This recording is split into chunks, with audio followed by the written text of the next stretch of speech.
আল্লাহু আকবার, আল্লাহু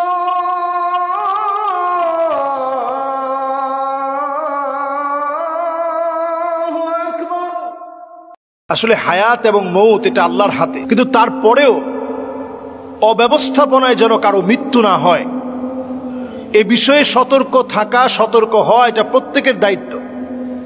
দেশ পরিচালনায় যারা থাকবে, কুল্লুকুম রাইন ওয়া কুল্লুকুম মাসউলুন আন রাইয়াতিহি, যে যেখানে দায়িত্বে আছেন প্রত্যেকেই আপনার দায়িত্বের ব্যাপারে জিজ্ঞাসিত হতে হবে। আপনার অব্যবস্থাপনার কারণে যদি একটা শিশু মারা যায়, আল্লাহর আদালতে জবাবদিহিতার সম্মুখীন আপনাকে হতে হবে।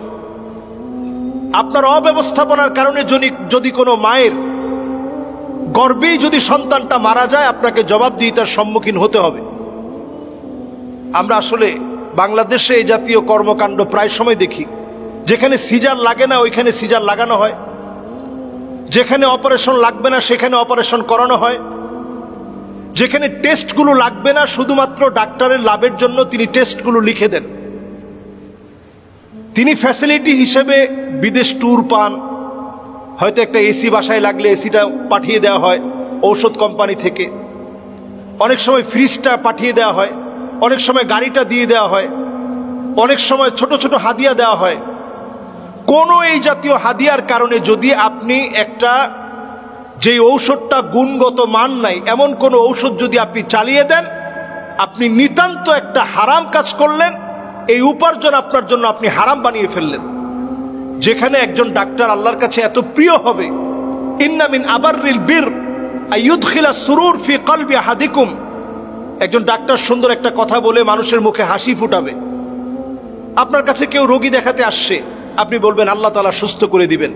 আরে এটা কোনো রোগী না, আপনার চাইতে কত অসুস্থতা নিয়ে মানুষ আছে, ইনশাল্লাহ আপনি সুস্থ হয়ে যাবেন, ভালো হয়ে যাবেন। আরে তেমন কোনো টেস্ট লাগবে না, ছোট্ট 2টা টেস্ট করালে ঠিক হয়ে যাবে। এটা আমি দেখে ওষুধ লিখে দিব, ওষুধ তো তেমন কিছু না। আল্লাহ আপনাকে ভালো বানাবেন, আল্লাহ আপনাকে ভালো রাখবেন, আল্লাহ আপনাকে সুস্থ করে দিবেন। এই জাতীয় কথা যখন আপনি বলবেন, নবী আলাইহিস সালাতু ওয়াস সালাম ওই ডাক্তারের ব্যাপারেই বলেছেন যে ইন্না মিন আবাররিল বির আইয়ুদখিলা সুরুর ফি কলবি আহাদিকুম, ওই দিনের সবচেয়ে সওয়াবের কাজ হবে যদি আপনি কারো মনে একটু খুশি, একটু আনন্দ, পেরেশানি মুক্ত হওয়ার জন্য যা প্রয়োজন তা যদি আপনি করতে পারেন, ওই দিনের সবচেয়ে সওয়াবের কাজ হিসেবে এটা বিবেচিত হবে। এজন্য আমরা মানুষের পাশে দাঁড়ানোর চেষ্টা করি, মানুষকে সহযোগিতার হাত বাড়িয়ে দেই, একটু হাসি মুখে মানুষের সঙ্গে কথা বলতে শিখি। এটা প্রত্যেকের দায়িত্ব। এরপর দায়িত্বভার থেকে আপনি আপনার হসপিটালে অ্যান্টিভেনাম আছে কিনা সজাগ থাকতে হবে। এই বর্ষাকালে কত কিছু হতে পারে। সাপে কাটলে মানুষ যেন ভালো ট্রিটমেন্ট পায় সেদিকে সজাগ থাকা এটা আপনার দায়িত্ব। কোনো অসুস্থ মহিলা যদি আপনার কাছে আসে, প্রেগনেন্সি অবস্থায় যদি কোনো মহিলা যায়, তার সুচিকিৎসা নিশ্চিত করা এটা কত বড় দায়িত্ব চিন্তা করেন, একটা জীবনের ব্যাপার। যদি এটা আপনার অবহেলার কারণে যদি সন্তানটা মারা যায়, আপনাকে আল্লাহর কাঠগড়ায় জবাবদিহিতার সম্মুখীন হতে হবে। তো আমরা এই বিষয়গুলো এখন অহরহ দেখছি। অনেক সময় ইস্যু তৈরি করার জন্য, আরেকটা ইস্যুকে ধামাচাপা দেওয়ার জন্য পরিকল্পিত এই ঘটনাগুলো ঘটানো হয়। এটা শুনলে আপনারা অবাক হয়ে যাবেন। একটার পর একটা ইস্যু তৈরি করে অন্য একটা ইস্যুকে ধামাচাপা দেওয়ার জন্য এই জাতীয় ঘটনা ঘটানো হয়।